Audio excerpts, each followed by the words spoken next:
नमस्कार बच्चों, मैं आपका गुरु, आपका शिक्षक डॉक्टर संजय सर आपका वंदन एवं अभिनंदन करते हैं भारत के सबसे बड़े online channel Unacademy UPSC Hindi पर।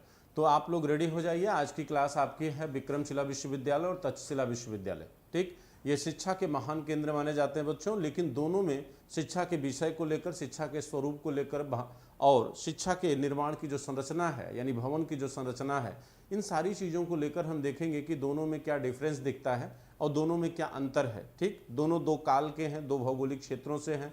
ठीक, तो इस क्लास में बच्चों हम देखेंगे कि दोनों में मूल रूप से क्या अंतर देखा जाता है और दोनों किन कालों में अपने महत्व को, अपने शिक्षा के महत्व को लोगों के बीच स्थापित किया। तो सभी लोग रेडी हो जाइए और आपकी क्लास जो है बहुत ही इंपॉर्टेंट होने जा रही है। तो फटाफट आप लोग जो है लाइक एंड शेयर करते रहिए बच्चों, जो है लाइक एंड शेयर करते रहिए।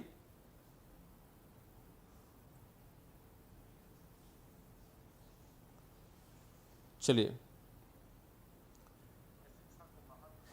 देखिए बच्चों, आपकी क्लास जो है मॉडर्न हिस्ट्री की क्लास आज स्टार्ट हो चुकी है, जो 4 बजे उसकी टाइमिंग है बच्चों।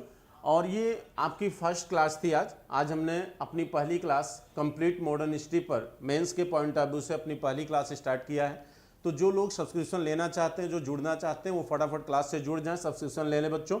और आपसे मैं प्रॉमिस करता हूं कि आपने जो उम्मीद किया होगा एक एजुकेटर से, मैं उस पर खरा उतरूंगा। तो आप बेहिचक जो है सब्सक्रिप्शन ले सकते हैं। इसके लिए जो है आपको, जहाँ तक हमारे संदर्भ में या हमारे विषय की बात है, तो हमारे विषय में आपके सामने ये चीज़ें दी गई हैं, यहाँ पर देख सकते हैं।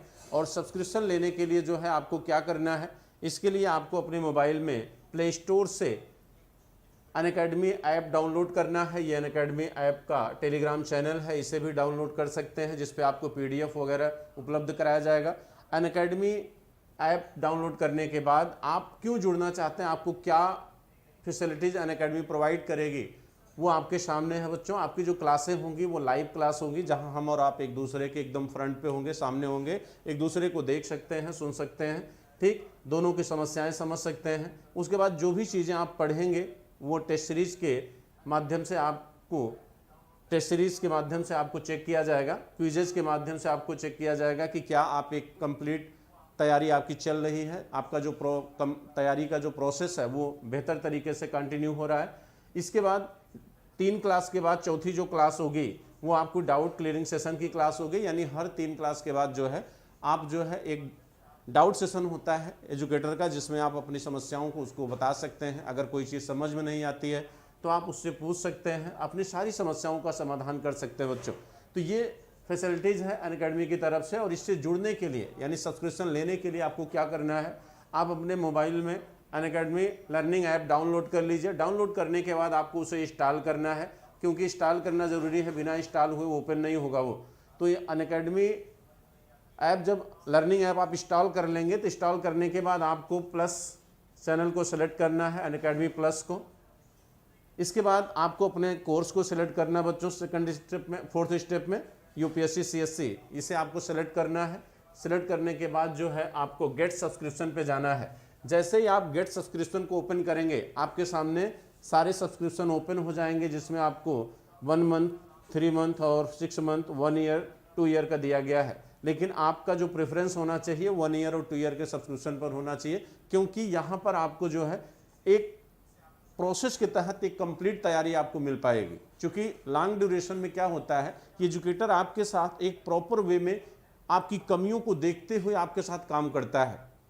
तो बच्चों यहाँ पर आपका जो प्रेफरेंस होना चाहिए वो 1 ईयर और 2 ईयर का होना चाहिए। 1 ईयर की जो फ़ी है 44,000 है और 64,000 2 ईयर की फ़ी है। ठीक, अगर आप इसमें डिस्काउंट चाहते हैं या आप हमसे जुड़ना चाहते हैं तो ये हमारा रेफरल कोड है बच्चों, SKY लाइव, ये रेफरल कोड हमारा है। इसे आप यूज करेंगे तो आपकी फ़ी में 10% का डिस्काउंट हो जाएगा और फ़ी 1 ईयर की हो जाएगी 39,600 और 2 ईयर की फ़ी आपकी होगी 57,600। तो ये रेफरल कोड यूज करना ना भूले बच्चों। आप, ये हमारा रेफरल कोड है SKY लाइव, इसको यूज करने के बाद आपको 10% का डिस्काउंट मिलेगा। और आपको मैं बता दूं, आज से क्लास आपकी स्टार्ट है। जो लोग जुड़ना चाहते हैं, सब्सक्रिप्शन लेना चाहते हैं, आप लोग फटाफट सब्सक्रिप्शन ले लीजिए और लाभ उठाइए। ठीक है, आपको अगर हमसे जुड़ना है, अगर आपको लगता है कि नहीं मैं आपके लिए बेहतर कर सकता हूं बच्चों, तो आप पूरी तरह से विश्वास रखिए, और आप यहाँ पर सब्सक्रिप्शन लेने की कोशिश करिए, क्योंकि जब तक आप जो है मेंस की क्लास से नहीं जुड़ेंगे आपकी एक कंप्लीट प्रिपरेशन नहीं हो पाएगी, क्योंकि प्री का जो सेक्शन है वो कहीं न कहीं मेंस से एकदम अलग दिखाई देता है। आपकी जो प्रिपरेशन है वो मेंस से ही स्टार्ट होनी चाहिए। तो एक कंप्लीट प्रिपरेशन के लिए यहाँ पर आप जुड़िए। यहाँ पर आपको जितने भी टॉप एजुकेटर्स हैं, आप अपनी इच्छा के अकॉर्डिंग बड़े एजुकेटरों से आप जुड़ पाएंगे, चाहे वो ज्योग्राफी हो, हिस्ट्री हो या कोई भी अदर सब्जेक्ट हो। यहाँ पे जितने भी एजुकेटर्स हैं वो आपके इंडिया लेवल के एजुकेटर्स हैं, यहाँ पे टॉप एजुकेटर्स हैं, आप उनसे जुड़ सकते हैं। तो मुझे उम्मीद है आप एक बड़ी संख्या में जुड़ेंगे बच्चों, और फटाफट जो है आप लोग जो है सब्सक्रिप्शन ले लीजिए ताकि क्लास को कंटिन्यू किया जा सके अच्छे से। ठीक है, और लाइक एंड शेयर करते रहिए आप लोग जो है। क्लास बेटा स्टार्ट हो गई है, 4 बजे से क्लास है। आज फर्स्ट क्लास थी, आज फर्स्ट क्लास थी।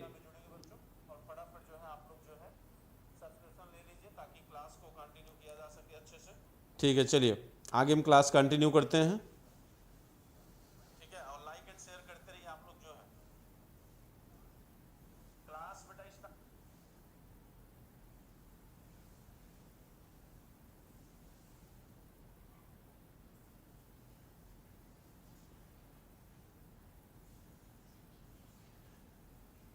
चलिए क्लास को कंटिन्यू करते हैं, स्टार्ट करते हैं क्लास।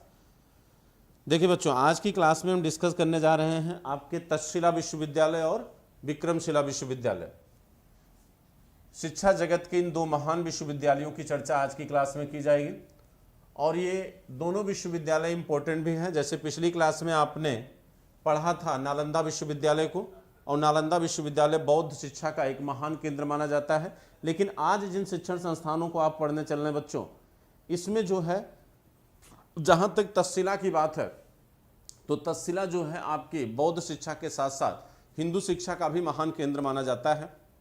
लेकिन विक्रमशिला जो है वो बौद्ध शिक्षा का ही केंद्र रहा है। तो दोनों को हम देखेंगे कि दोनों में क्या डिफरेंस है। तो एक एक करके चलिए देखते हैं। पहले तक्षशिला विश्वविद्यालय को देखते हैं बच्चों।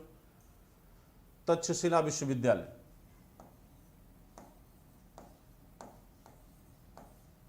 तक्षशिला विश्वविद्यालय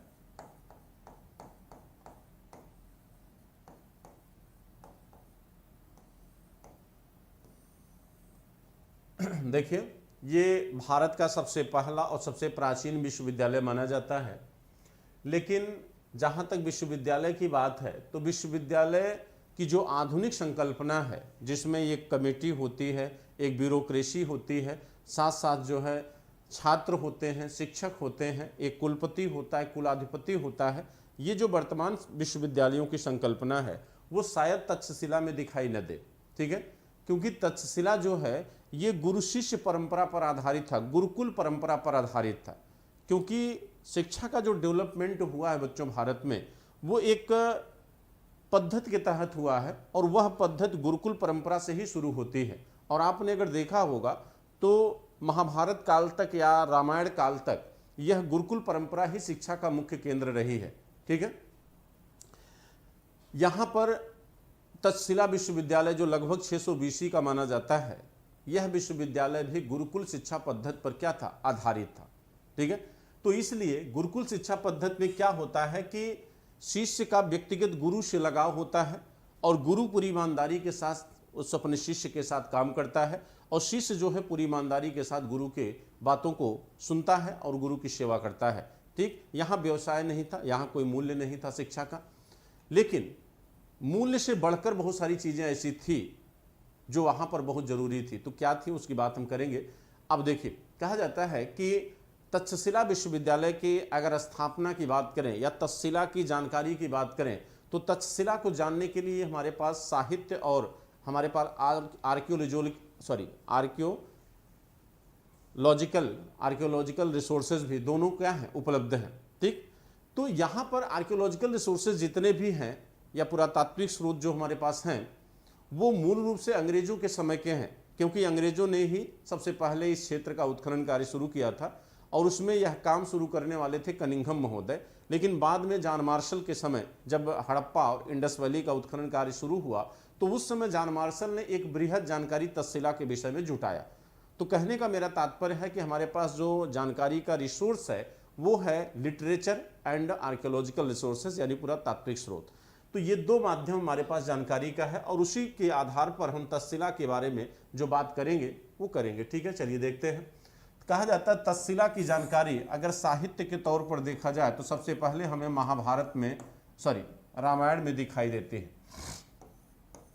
सबसे पहले वाल्मीकि कृत रामायण में हमें इसके विषय में जानकारी प्राप्त होती है। और रामायण में क्या जानकारी प्राप्त होती है, इसमें कहा गया है कि राम के भाई भरत ने अपने नाना कैकेयपति शीलभद्र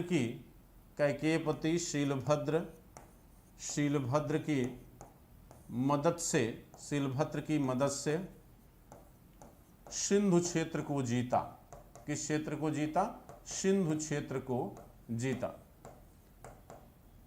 सिंधु क्षेत्र जीता। अब देखिए, कहा जाता है कि भरत ने इस क्षेत्र को अपने दो पुत्रों को सौंप दिया। अपने दो पुत्रों को इन्होंने सौंप दिया और ये दो पुत्र में एक पुत्र जो है, एक पुत्र का नाम इनके पुष्पक था और दूसरा पुत्र इनका क्या है? तक्ष है। कहा जाता है इनके दूसरे पुत्र पुष्पक ने अपने क्षेत्र की राजधानी पुष्कलावली को बनाई। इन्होंने अपने क्षेत्र की राजधानी किसको बनाई? पुष्कलावली, जिसको चरसद्दा भी कहते हो। और इन्होंने राजधानी बनाया किसको? तक्षशिला को। किसको बनाया? तक्षशिला को। तो तक्षशिला नगर की स्थापना का श्रेय किसे दिया जाता है? राजा तक्ष को दिया जाता है। तो इस तरह जो है एक कथानक के माध्यम से, एक साहित्य के माध्यम से, जो हमारा महाकाव्य है, इसके माध्यम से हमें यह जानकारी मिलती है कि तक्षशिला की स्थापना राजा तक्ष के द्वारा की गई थी, जो आगे चलकर एक शिक्षा का महान केंद्र बनेगा। क्योंकि तक्षशिला मूल रूप से जब स्थापित हुई तो एक राजधानी के रूप में स्थापित हुई थी और कोई भी विकास जो शुरू होता है, चाहे वो कलात्मक विकास हो बच्चों, चाहे वो शिक्षा से जुड़ा हुआ विकास हो, ऐसे विकास हमेशा सामान्यतः नगरों में या राजधानियों में ही होते हैं। ठीक, तो इसलिए तक्षशिला भी एक शिक्षा का महान केंद्र बना। अब बात करते हैं तक्षशिला की भौगोलिक स्थिति कैसी है, वर्तमान में ये कहाँ है। तो इसको दोनों रूपों में देखना पड़ेगा, वर्तमान के संदर्भ में भी और प्राचीन के संदर्भ में। तो तक्षशिला को अगर हम वर्तमान और प्राचीन दोनों संदर्भों में देखें, इसकी भौगोलिक स्थिति की बात करें, इसकी भौगोलिक कंडीशन क्या है, भौगोलिक स्थिति तक्षशिला की क्या है, तो इसके बारे में आपको बताना होगा कि जहाँ तक वर्तमान की बात है तो यह वर्तमान में पाकिस्तान के पंजाब, वर्तमान में पाकिस्तान के पंजाब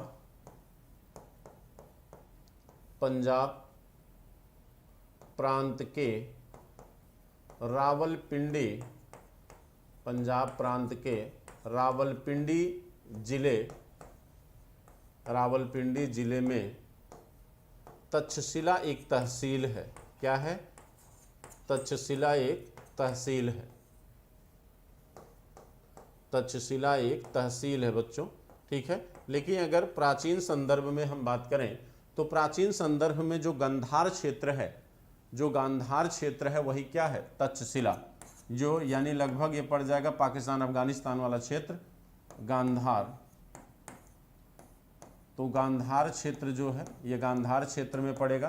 ठीक, तो दोनों संदर्भों में, क्योंकि बहुत सारी संरचनाएं बदल चुकी हैं, तो हम दोनों संदर्भों में अगर देखें तो वर्तमान में ये पाकिस्तान के पंजाब प्रांत के रावलपिंडी क्षेत्र में एक तहसील के रूप में क्या है? स्थित है।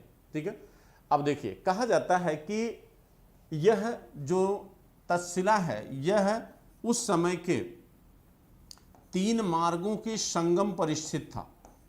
यह जो है 3 मार्गों के संगम पर स्थित था। 3 मार्गों के संगम पर स्थित था। तो 3 मार्ग कौन कौन से थे उस समय? अगर पहले मार्ग की बात करें तो जिसे उत्तरापथ मार्ग कहा जाता है, इसे पहले मार्ग कौन था? उत्तरापथ मार्ग, जिसे आप ग्रैंड ट्रंक रोड भी कहते हो, जिसे आप सिकंदर आजम भी कहते हो, उत्तरा पथ मार्ग। और उत्तरा पथ मार्ग आप जानते हैं कि ये तामलुक यानी ताम्रलिप्ति बंदरगाह से आता था। ताम्रलिप्ति मतलब बंगाल, ताम्रलिप्ति माने कहाँ बच्चों? बंगाल।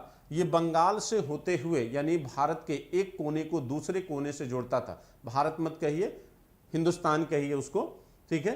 तो ताम्रलिप्ति से यह जो है कहां आता था? तक्षशिला, तक्षशिला तक जाता था। तक्षशिला से भी आगे गया है पुष्कलावली तक, ठीक है। तो ये दोनों माने, एक तो ये मार्ग हो गया, एक मार्ग ये हो गया उत्तरा पथ का, जो कहां से चलता है बच्चों? बंगाल से चलता है। बंगाल से होकर ये आपके काशी मथुरा होते हुए ये मार्ग गया हुआ है, ठीक। तो उत्तरा पथ मार्ग इसे कहा जाता है। दूसरा जो है आपका वो है उत्तर पश्चिम मार्ग। दूसरा मार्ग कौन सा है? वो है उत्तर पश्चिम मार्ग। उत्तर पश्चिम मार्ग, ये मार्ग जो है, देखिए ये उत्तर पश्चिम मार्ग है, यानी जैसे मान लीजिए आपका ये उत्तर भारत का क्षेत्र है, अब ये आपका पाकिस्तान है, ये सपोज करिए अफगानिस्तान है, ठीक। अब आपका जो ये गंधार है, मान लीजिए क्षेत्र है, ठीक, ये मान लीजिए तक्षशिला है, सपोज करिए तक्षशिला है, ठीक। अब यहाँ से ये उत्तर में ये कपिशा इधर पड़ेगा, कपिशा यहाँ है, सॉरी कपिशा नहीं, पुष्कलावली इधर है बच्चों। तो कहा जाता है कपिशा से लेकर पुष्कलावती होते हुए उत्तर से, ये उत्तर है, उत्तर से पश्चिम गया है यानी अफगानिस्तान की तरफ गया है, ठीक। तो ये मार्ग जो है उत्तर पश्चिम मार्ग, ये कपिशा और पुष्कलावती होते हुए अफगानिस्तान की तरफ गया हुआ है। कपिशा से पुष्कलावती, पुष्कलावती, हालांकि इतने गहराई में जानने की जरूरत नहीं है, ठीक है। आप केवल अगर इतना जानते रहिए 3 मार्गों के संगम पर स्थित है तब भी बहुत है। और एक मार्ग जो है ये बच्चों सिंध से हिंद महासागर तक गया था, इसे उत्तर पश्चिम मार्ग कह सकते हैं। यानी ये कश्मीर क्षेत्र से सिंध से कश्मीर गया है, यहाँ सिंध से ऐसे कश्मीर गया है, जो सिल्क रूट है आपका, सिल्क रूट जो काराकोरम दर्रे यानी कश्मीर के ऊपरी वाले भाग से होते हुए गया है। और यहाँ से ये एंट्री करते हुए पूर्वी भाग से होते हुए बंगाल के नीचे से उड़ीसा होते हुए हिंद महासागर तक गया है, ठीक। और ये सबसे लंबा मार्ग है, ये सबसे लंबा मार्ग माना जाता है। तीसरा मार्ग जो है जो आपके हिंद महासागर तक जाता है, ठीक। और इसकी शुरुआत जो है सिंध नदी से होती है, यहाँ पर सिंध नदी से शुरू होता है। ऐसे सिल्क रूट जो आपका है, इस सिल्क रूट होते हुए ऐसे नेपाल से होते हुए, बंगाल से होते हुए, नीचे उड़ीसा होते हुए आपके दक्षिण में जाता है। ये 3 मार्गों के संगम पर यानी कहीं न कहीं यहाँ पर ये तक्षशिला विश्वविद्यालय क्या था? स्थित था, ठीक है। चलिए अब हम बात करते हैं कि तक्षशिला विश्वविद्यालय की जो स्थापना है बच्चों, ये गुरुकुल स्वरूप में थी। ये किस स्वरूप में थी? गुरुकुल के स्वरूप में थी, ये गुरुकुल स्वरूप में थी, गुरुकुल स्वरूप में थी। लेकिन कहा जाता है कि यहाँ पर एक एक गुरु के अंदर, एक एक गुरु के पास लगभग 500 शिष्य हुआ करते थे। तो कुछ लोग इसे विश्वविद्यालय मान लेंगे, नहीं, विश्वविद्यालय की अपनी कुछ विशेषताएं होती हैं जो हमें यहाँ पर दिखाई नहीं देती। तो हम तक्षशिला को वर्तमान विश्वविद्यालय की संज्ञा नहीं दे सकते, ठीक, ये ध्यान रखिएगा। कहा जाता है कि तक्षशिला के महत्व को देखते हुए, लेकिन आप ये जानते हैं कि तक्षशिला नष्ट कैसे हुआ था? हूण आक्रमणों से। हूण आक्रमणकारी जो आए भारत में, तो हूण आक्रमणकारियों ने तक्षशिला को क्या किया था? नष्ट कर दिया। तक्षशिला के महत्व को देखते हुए 1980 में यूनेस्को ने इसे विश्व विरासत सूची में शामिल कर दिया। यूनेस्को ने बच्चों इसे क्या किया कि यूनेस्को ने विश्व विरासत सूची में इसे क्या किया? इंक्लूड किया, विश्व विरासत सूची में इसे शामिल कर दिया, विश्व विरासत सूची में शामिल किया। और लेकिन कहा जाता है कि विश्व विरासत सूची में शामिल करने के बावजूद भी तक्षशिला को बड़े स्तर पर नुकसान पहुंचाया गया। कैसे? तक्षशिला को यूनेस्को की सूची में शामिल करने के बाद भी नुकसान पहुंचाया गया। कहा जाता है कि जिस क्षेत्र में तक्षशिला है वह एक गर्दिश का क्षेत्र है, जहां पर हमेशा अक्सर युद्ध हुआ करते हैं। तो युद्ध की वजह से तक्षशिला को काफी पुरातात्विक तौर पर काफी क्या पहुंचा, नुकसान पहुंचा है। ठीक, दूसरा कहा जाता है कि यहाँ की बिल्डिंगों के माने प्राचीनता को देखते हुए लोगों ने बहुत सारी चीजों को यहाँ से क्या किया है, उखाड़ लिया है। ठीक, और इस वजह से बच्चों कहा जाता है कि 2010 में इसे विश्व विरासत 2010 में इसे विश्व विरासत फंड के अधीन कर दिया गया। विश्व विरासत फंड ने इसे उस श्रेणी में डाल दिया है, उस श्रेणी में डाला है जो पुरातात्विक धरोहरें नष्ट होने के कगार पे हैं, यानी कहीं न कहीं उनका ज्यादा केयर किया जाता है। उसमें कुल कितनी बिल्डिंगें हैं, 12 हैं। उस 12 में तक्षशिला विश्वविद्यालय को भी डाला गया है, यानी कहीं न कहीं इनके प्रिजर्वेशन की जो जरूरत है वो औसत पुरातात्विक स्थलों से अधिक है। यहां पर इसको ज्यादा नुकसान होने की संभावना है। तो 2010 में इस विश्वविद्यालय को विश्व विरासत फंड के द्वारा उन 12 पुरातात्विक स्थलों की श्रेणी में डाल दिया गया है जिनको नुकसान होने की संभावनाएं क्या है, अधिक है। ठीक है बच्चों, अपनी संख्या बढ़ाते रहिए आप लोग, कम से कम थोड़ा फटाफट लाइक एंड शेयर करते रहिए। संख्या कम से कम 50 के ऊपर करिए, 50 के ऊपर अपनी संख्या पहुंचाइए आप लोग।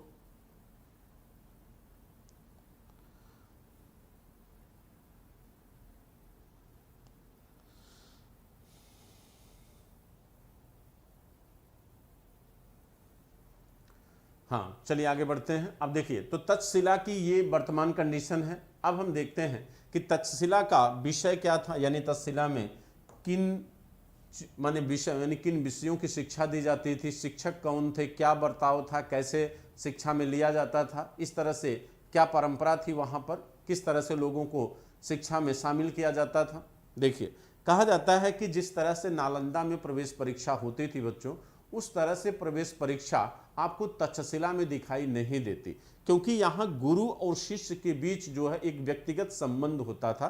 ठीक है, और गुरु की अनुशंसा पर शिष्य को शिक्षा में शामिल किया जाता था। जैसे आपने देखा होगा कि जब चाणक्य ने चंद्रगुप्त को लिया तो चाणक्य चंद्रगुप्त की योग्यता को देख कर लिया था, कोई परीक्षण नहीं किया था। चंद्रगुप्त में उससे भविष्य दिखा और वह चंद्रगुप्त को तक्षशिला शिक्षा के लिए ले गया।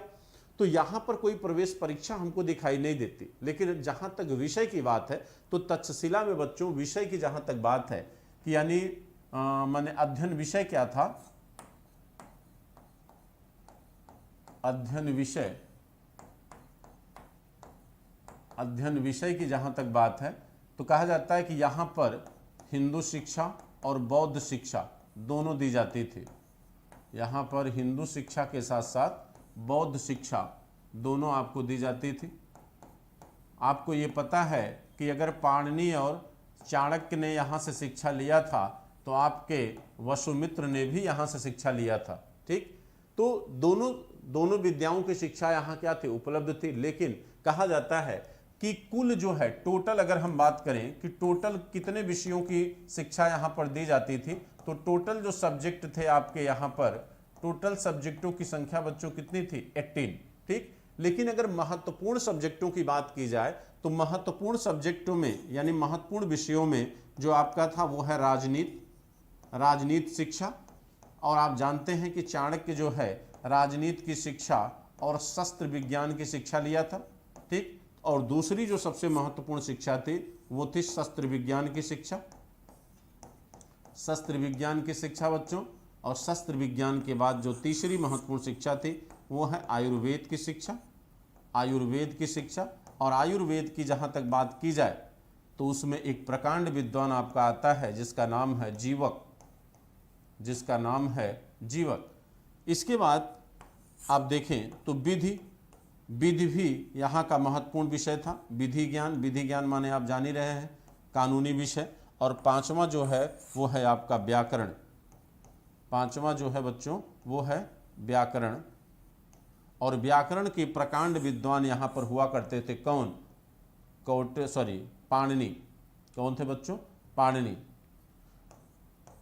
व्याकरण के प्रकांड विद्वान कौन थे, पाणिनि, जिन्होंने एक ग्रंथ लिखा था जिसका नाम है अष्टाध्यायी जो मूल संस्कृत में है, और अष्टाध्यायी एक जो है आपका व्याकरण ग्रंथ है। कहा जाता है कि पाणिनि बच्चों कहाँ के थे? पाणिनि आपके गांधार के सिरपुर के रहने वाले थे। कभी कभी पूछा जाता है तो ये कहाँ के रहने वाले थे? गांधार के सिरपुर, गांधार में ये सिरपुर के रहने वाले थे।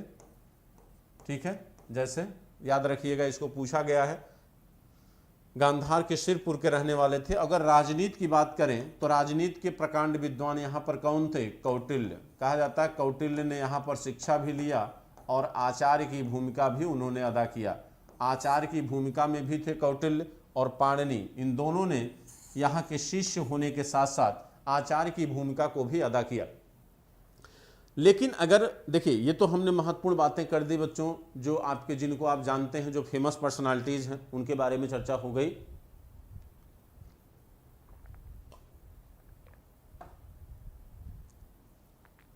अब हम बात करेंगे बच्चों की उन विद्यार्थियों की जिन्होंने कहीं न कहीं तक्षशिला के मान और सम्मान को बढ़ाया, यानी जिनको आप जानते हो, जिन्होंने जीवन में कुछ राजनैतिक और कुछ सामाजिक ऐसे कार्य किए जिसकी वजह से इतिहास में उनका नाम दर्ज है। कभी कभी इस तरह से प्रश्न पूछ लिया जाता है कि इन्होंने कहाँ से शिक्षा अर्जित किया, तो उसमें नाम जो आते हैं जरा उनके नामों को सुनिएगा कि कौन कौन से लोग यहाँ पर शिक्षा प्राप्त किए हैं। हालांकि जैसे होता है, जैसे आप भी हमारे अपने मैंने व्यक्तिगत जीवन की मैं बात करूं तो बहुत सारे विद्यार्थियों को हमने पढ़ाया, बहुत सारी संख्या है, अब उसकी काउंटेबल तो नहीं है, लेकिन मान के चलिए कम से कम 20,000 से लगभग ऊपर ही शिक्षा पढ़ाया होगा अभी तक अपने जीवन में। पिछले 12 साल से इस फील्ड में हूँ, और उसमें से कुछ ऐसे विद्यार्थी होते हैं जो वास्तव में आपके दिल में जगह बनाते हैं। वो अपनी क्वालिटी से बनाते हैं, ऐसा कुछ नहीं है कि उनके भगवान ने 4 हाथ पैर दे दिए हैं, लेकिन उनकी जो सीरियसनेस होती है, जो एक बात करने की शैली होती है, लक्ष्य के प्रति जो समर्पण होता है, एक गुरु, एक टीचर, अगर वो ईमानदारी से, वास्तव में अगर वो ईमानदार टीचर है, ऑनेस्ट टीचर है, कहीं न कहीं शिक्षा के प्रति या अपने शिष्य के प्रति अगर उसका समर्पण है, तो वो जब भी खुश होगा वो अपने शिष्य की कटिबद्धता को देखकर खुश होता है, कमिटमेंट को देखकर खुश होता है। बाकी पढ़ने को तो बहुत सारे विद्यार्थी होते हैं बच्चों, लेकिन अगर आप गुरु का सम्मान के साथ अपने लक्ष्य के प्रति पूरी तरह से समर्पण दिखाते हो, ये लगता है कि नहीं हाँ आप जो है पूरी तरह से मेहनत कर रहे हो, वर्क कर रहे हो। बात सफलता और असफलता की नहीं होती है, लेकिन बात ईमानदारी से कार्य करने की होती है। सफल और असफल होना वो आपके हाथ में नहीं है, आपके हाथ में सिर्फ इतना है कि आप अपने लक्ष्य के प्रति समर्पण के साथ पूरी तरह वर्क करिए।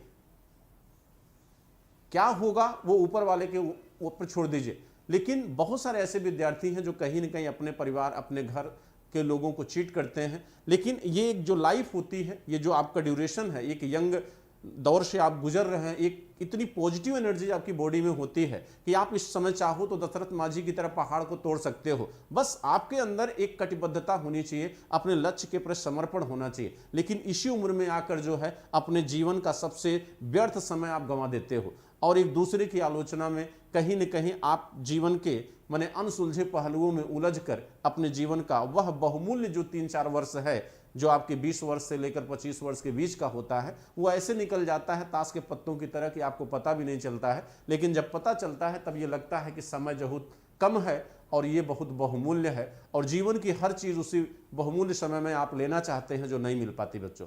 तो मेरा ये मानना है कि अगर आप में थोड़ा सा भी बौद्धिकता है, थोड़ी सी भी कहीं न कहीं एक सीरियसनेस आ चुकी हो अगर आपके अंदर, तो ईमानदारी से बच्चों जो भी है, जब भी है, आप अगर आपने जीवन में जो भी बनने का आपने सोचा है, ईमानदारी से आप वर्क करिए। और क्या होगा क्या नहीं होगा उसके बारे में सोचने की बात नहीं है। हाँ, जिस दिन से आप ईमानदारी से काम करना शुरू करोगे उस दिन आपकी आत्मा खुद आपको बताएगी कि नहीं आज आपने पूरा 24 घंटा ईमानदारी से अपने लिए यूज किया है। और तब जो सेटिस्फैक्शन आपको दिखाई देगा आपके शरीर में, वो आप महसूस करते हो, कोई दूसरा महसूस नहीं कर पाएगा उसको। तो वो चीज़ें आपके अंदर होनी चाहिए। और मुझे उम्मीद है कि आप जितने हमसे जुड़े हुए जो विद्यार्थी हैं, मुझे उम्मीद, जो मैं पिछले 3 महीनों से देख रहा हूं कि कंटिन्यू कम से कम 40 से 50-60 विद्यार्थी ऐसे हैं जिनको मैं बाय नेम धीरे धीरे जानने लगा हूं। और मुझे उम्मीद है कि कम से कम वो ऐसे विद्यार्थी हैं जो सीरियस हैं। और मुझे उम्मीद है या मैं ये चाहता हूँ कि मुझे अगर ज़रूरत पड़े या मुझे अवसर अगर आप लोग अपने जीवन में दें कि नहीं मैं आपको गाइड कर सकूँ, तो मेरे लिए सौभाग्य होगा। बाकी आप तो खुद समझदार हो बच्चों। चलिए आगे बढ़ते हैं। आइए, तो बात हो रही थी तक्षशिला विश्वविद्यालय की, और तक्षशिला विश्वविद्यालय की बात में हमने आपको बताया कि यहाँ से कुछ ऐसे महान व्यक्तित्व उभर कर आए जिन्होंने अपने जीवन को वास्तव में बहुत ही गंभीरता से लिया और कहीं न कहीं उन्होंने इतिहास में अपने नाम को दर्ज कराया। ठीक, तो वही चीज़ यहाँ पर मैं बात कर रहा था। उसमें कौन कौन से नाम आते हैं? तो सबसे पहला नाम आता है चाणक्य का। ये प्रश्न पूछा जाता है इसलिए इंपॉर्टेंट है। चाणक्य का नाम आता है बच्चों। दूसरा महान नाम आता है पाणिनि का। ठीक है। तीसरा नाम आता है वसुमित्र का, वसुमित्र का। चौथा नाम आता है प्रसेनजीत, राजा प्रसेनजीत जो कौशल नरेश थे, प्रसेनजीत। पांचवा नाम आता है लिच्छवी शासक का। पांचवा नाम बच्चों लिच्छवी शासक का आता है। अगला नाम जो है वो आपके महान शासक चंद्रगुप्त मौर्य का है, चंद्रगुप्त मौर्य का है। अगला नाम आपके महान आयुर्वेदाचार्य जीवक का है जो बिंबिसार के दरबार में रहता था।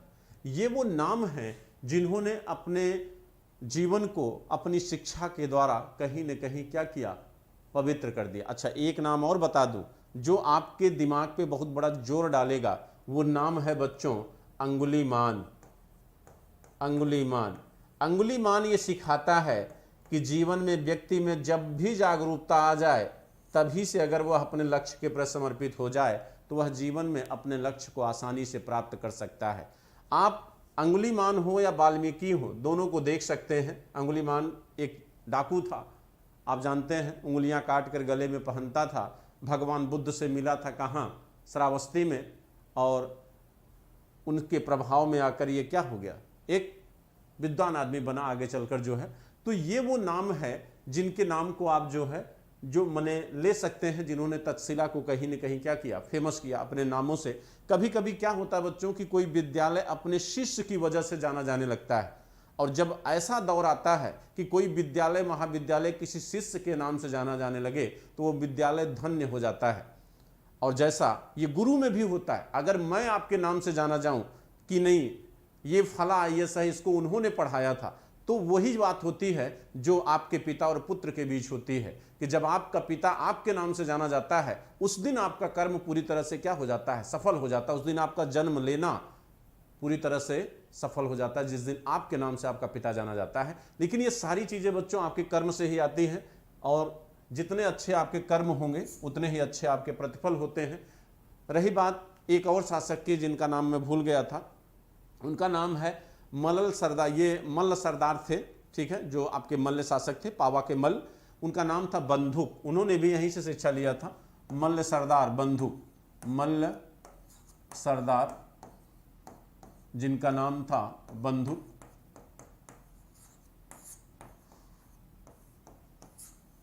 ये इन्होंने भी यहीं से शिक्षा लिया था। ठीक है, तो ये तक्षशिला से शिक्षा प्राप्त करने वाले लोग थे बच्चों। और रही बात जहाँ तक तक्षशिला की, तो इसमें से जो है आपको पता है कि तक्षशिला के दौर की, अगर हाँ तक्षशिला के उल्लेख की बात करें तो यहाँ तो हमने विषय की बात कर लिया, तक्षशिला की भौगोलिक स्थापना की बात कर लिया। ठीक है, अब हम जरा सा बात कर लेते हैं कि तक्षशिला धीरे धीरे अवनत पे कब आना शुरू हुआ। आपको पता है कि तक्षशिला, हमने वाल्मीकि के रामायण की बात किया और वहाँ हमने बताया कि तक्षशिला का उल्लेख वहाँ आता है, लेकिन उसके बाद कहाँ आता है। देखिए, पहली बार हमने कहा कि तक्षशिला का पहला उल्लेख आया कहाँ पर बच्चों, रामायण में आया। कहाँ पर आया, रामायण में आया। हालांकि ये बातें जरूरी नहीं है लेकिन थोड़ा सा हम बताएंगे, ज़्यादा नहीं। तक्षशिला पहले उल्लेख कहाँ आया, रामायण में। उसके बाद तक्षशिला का उल्लेख आता है कहाँ पर, महाभारत में।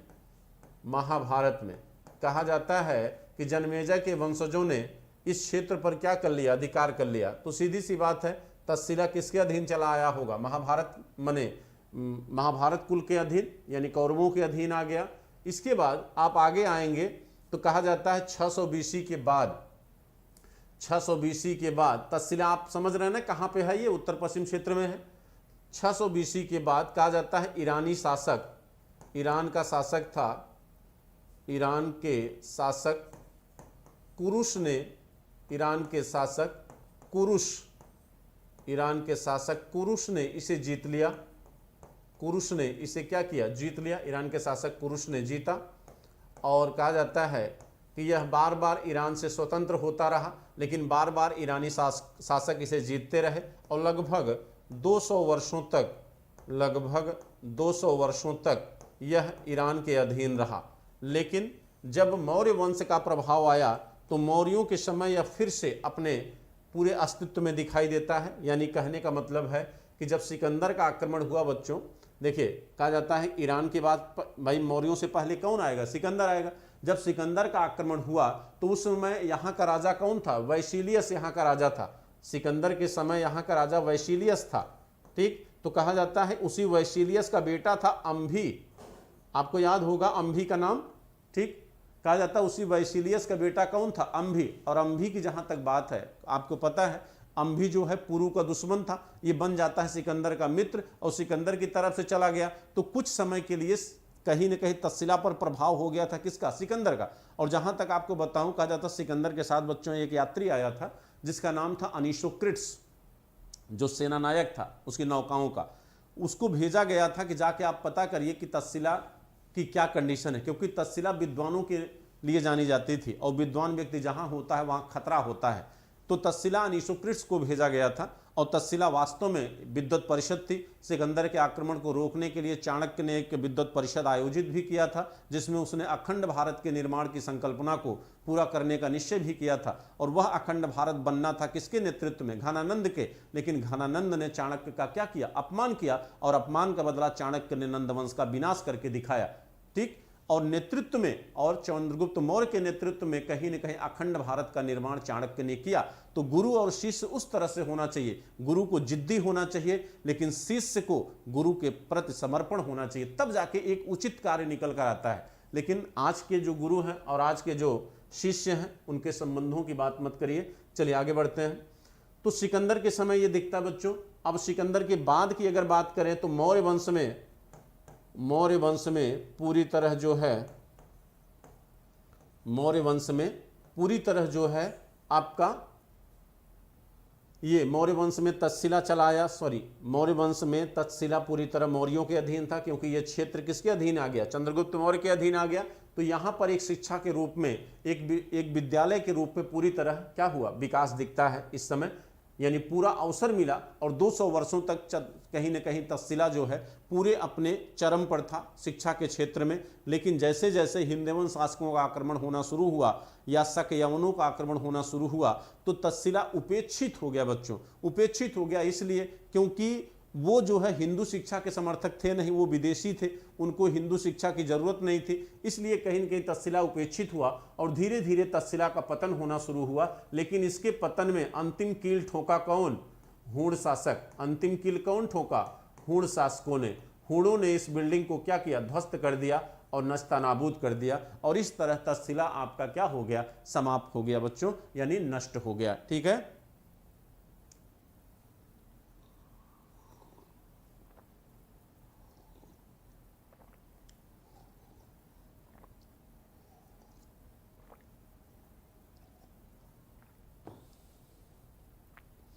आइए अब आते हैं विक्रमशिला विश्वविद्यालय पर बच्चों। चलिए विक्रमशिला विश्वविद्यालय की तरफ चलते हैं।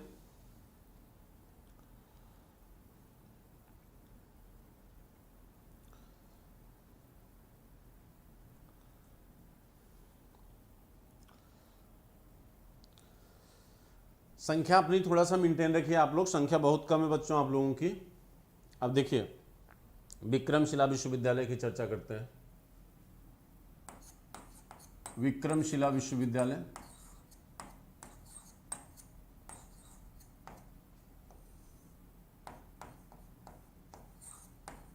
विक्रमशिला विश्वविद्यालय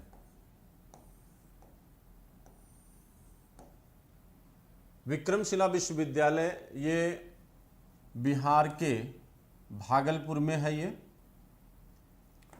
कहाँ पर है? ये बिहार के भागलपुर में, बिहार के भागलपुर में है बच्चों।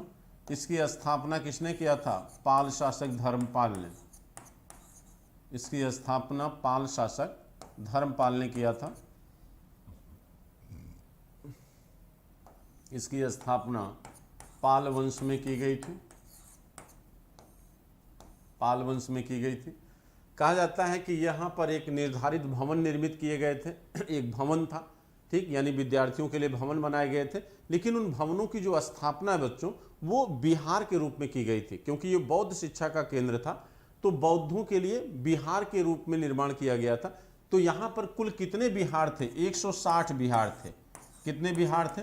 160 बिहार थे, जिनको मिलाकर विक्रमशिला विश्वविद्यालय कहा गया। यानी कुल कक्षों की संख्या कितनी थी? 160, यानी इसको आप कक्ष कह सकते हैं या बिहार कह सकते हैं। और प्रत्येक बिहार में यानी हर बिहार में, बिहार आप जानते हैं क्या था? बिहार बौद्ध भिक्षुओं का निवास स्थल हुआ करता है। तो प्रत्येक बिहार में एक जो है केंद्रीय कक्ष था। प्रत्येक बिहार में एक केंद्रीय कक्ष हुआ करता था, जिसे विज्ञान परिषद कहा जाता था।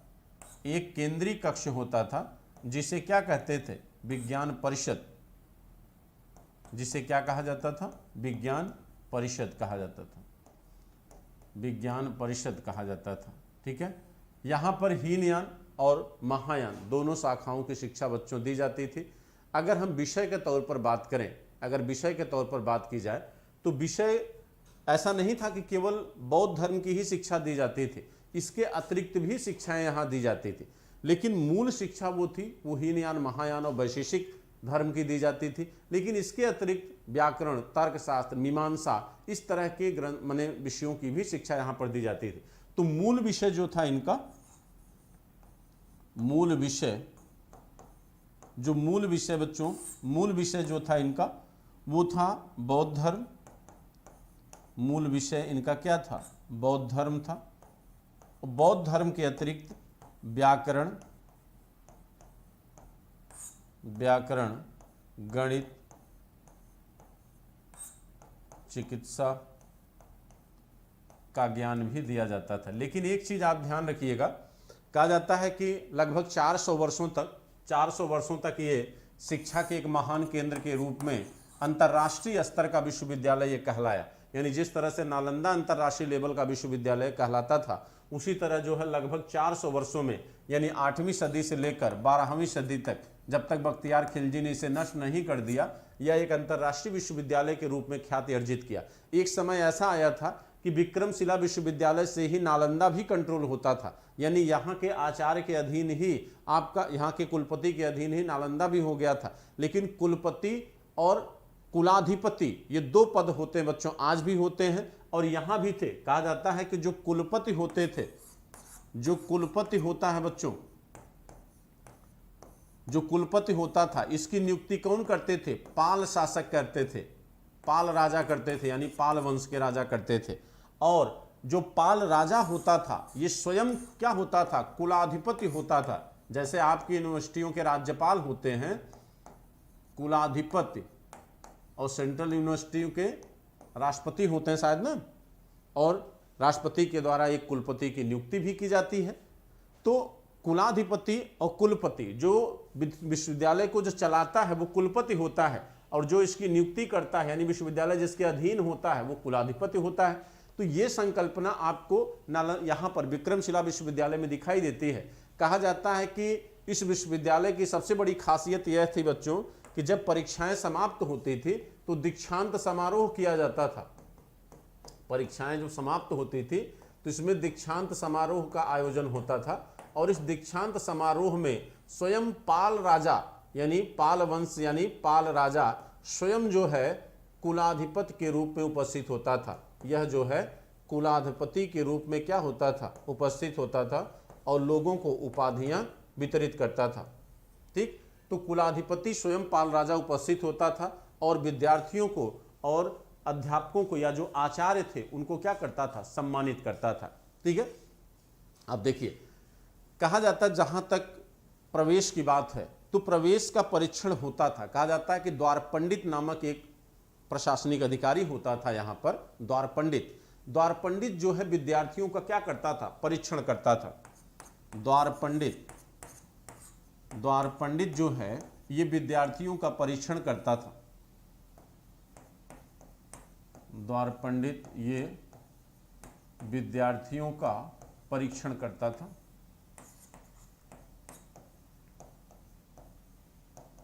ये विद्यार्थियों का क्या करता था? परीक्षण करता था द्वार पंडित। ठीक है, द्वार पंडित विद्यार्थियों का परीक्षण करता था। और दूसरी बात, आपको यहाँ के जो आचार्य थे, ठीक, आचार्य में जैसे कुलपति कौन थे इस समय? कुलपति थे दीपांकर श्रीज्ञान। इनके जो कुलपति हैं वो हैं दीपांकर श्रीज्ञान। कुलपति दीपांकर श्रीज्ञान। ये पाल शासकों के समय थे, लेकिन जब बख्तियार खिलजी जिस समय आक्रमण किया था बच्चों, जब बख्तियार खिलजी 1203 में इसे ध्वस्त कर देता है, 1203 ईस्वी में, उस समय जो है यहाँ के कुलपति हुआ करते थे शाक्यश्री शीलभद्र। उस समय कुलपति थे शाक्यश्री शीलभद्र।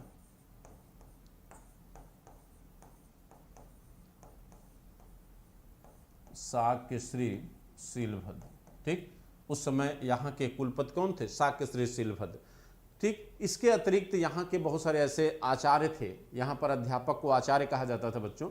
आचार्य में जैसे अभयांकर गुप्त हैं, अभयांकर गुप्त ये भी बड़े महान यहाँ के आचार्य थे। ठीक, अभयांकर गुप्त हैं, वैरोचन, रक्षित और रत्नाकर, ये ऐसे आचार्य थे जिन्होंने काफ़ी नाम अर्जित किया यहाँ पर शिक्षा के रूप में।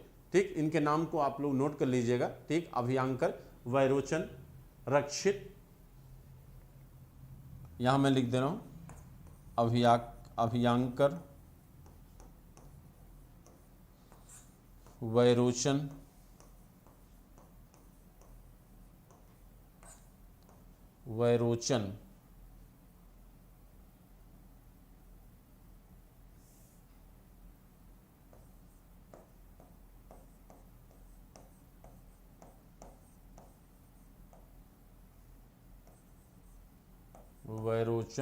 और रक्षित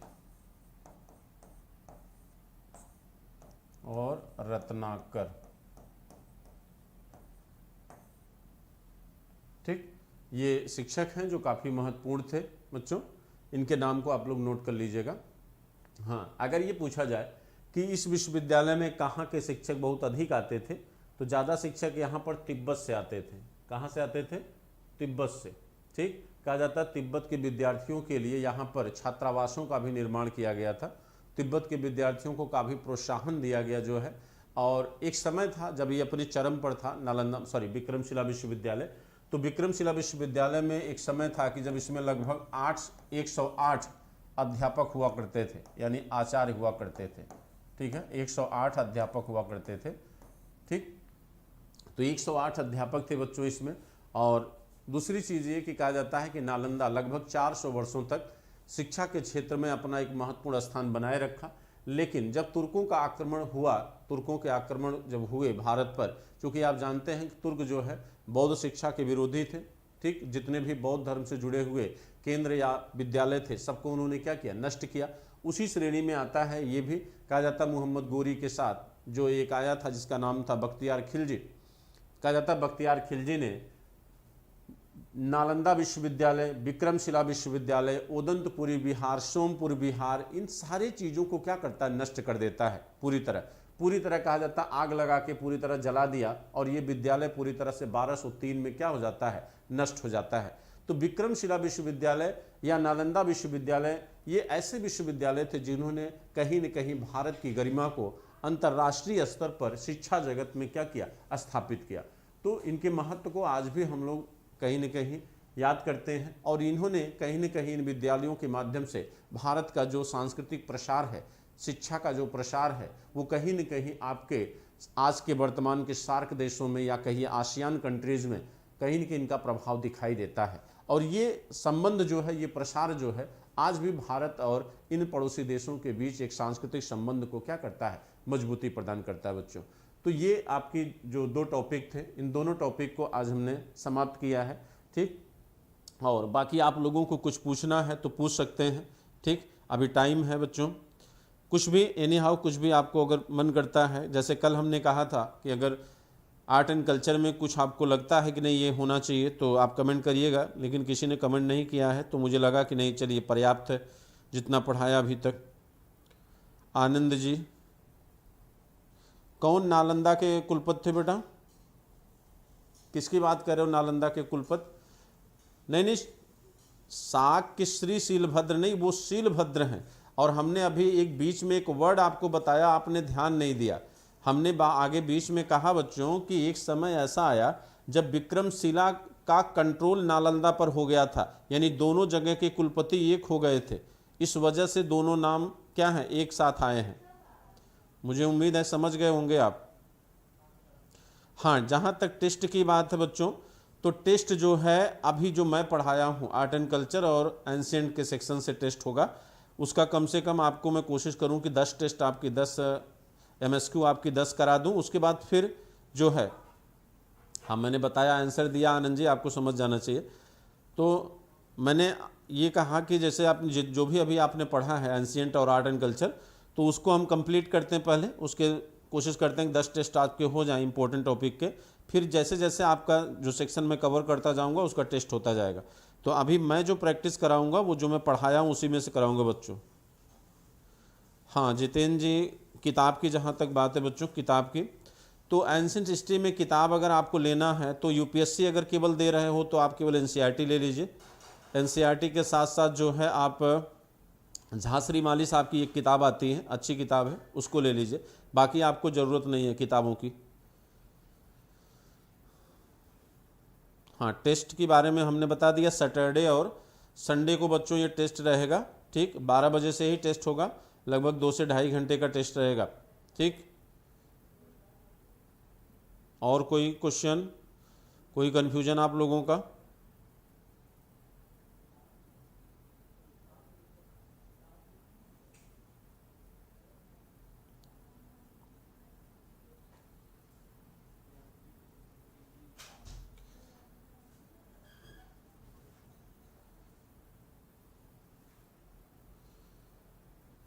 देखिए इसमें एक क्वेश्चन है, आनंद जी ने पूछा है बेटा, आनंद जी शीलभद्र और शाक्य श्री शीलभद्र ये 2 अलग व्यक्तित्व हैं, दोनों के एक साथ जोड़कर न देखिए आप लोग, ठीक है। और कोई चीज़ पूछना हो तो पूछ सकते हैं आप लोग।